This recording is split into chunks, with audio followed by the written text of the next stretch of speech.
So, we've been married for 10 months now. So, may you just please share a piece of advice, a lesson, or a takeaway that you would share to someone who is about to go into marriage, thinking about it, or even people who are already in marriages, because marriage, you're constantly learning. So, what's that one piece of advice you would share? Does it have to be one? Or you can give more if you like. Okay, I'll give a couple. Okay. One, which I just learned very recently, by the way, is men, here's some advice. Learn your wife's menstrual cycle. I'm genuinely serious. Because I knew nothing about menstrual cycles. I knew they happened, that was it. And that there was blood involved. But learn your wife's menstrual cycle. Because one, you could pray about it, pray for her during certain periods of that. Two, you can cater your behavior toward her to understand where she's at in the period, in the cycle. Okay? Because there's certain times where maybe difficult conversations will be more effective, and there's certain times where you may need to be more gentle and understanding than usual and cater to her because of hormonal changes that are happening in her body, right? And so I would recommend learning her specific cycle, because every woman has a slightly different one. So I would recommend that, and then you can pray for her through that as well. Other piece of advice.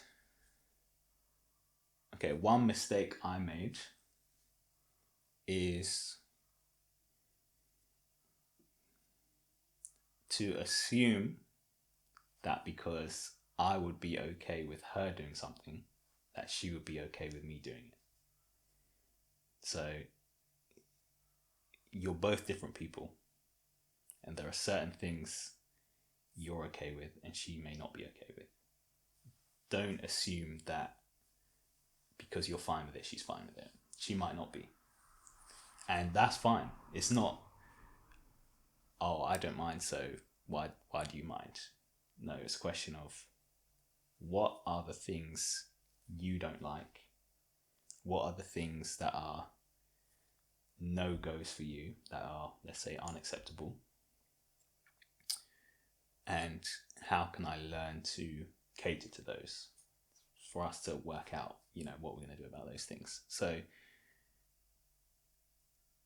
you need to discuss, you need to communicate about those things.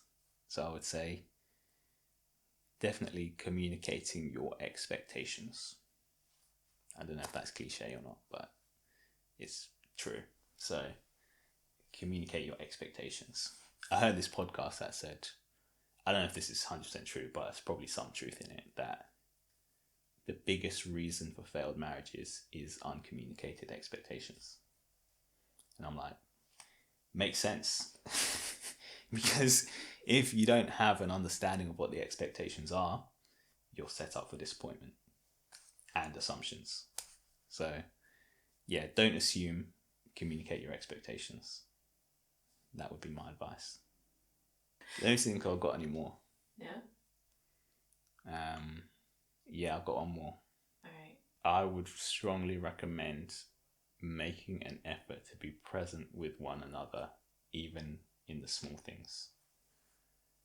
Because even in 10 months of marriage, we found certain periods where we've slightly neglected one another, completely, not deliberately, and you actually drift apart a little bit. And I can see how if you do that over 10 years, you could end up without, you don't know who the other person is anymore.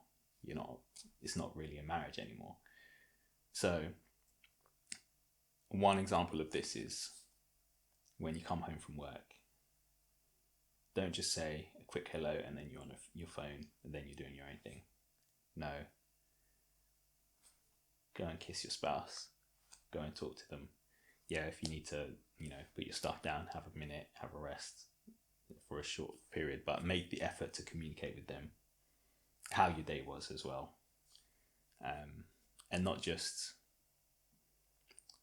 you can say, it was fine, maybe there's not too much that happened in the day, but make an effort to talk to them at that time. Not just one person's on the laptop here, one person's on the phone there, and that's it, because you drift. So make an effort to be present with one another regularly. ASAP Jew.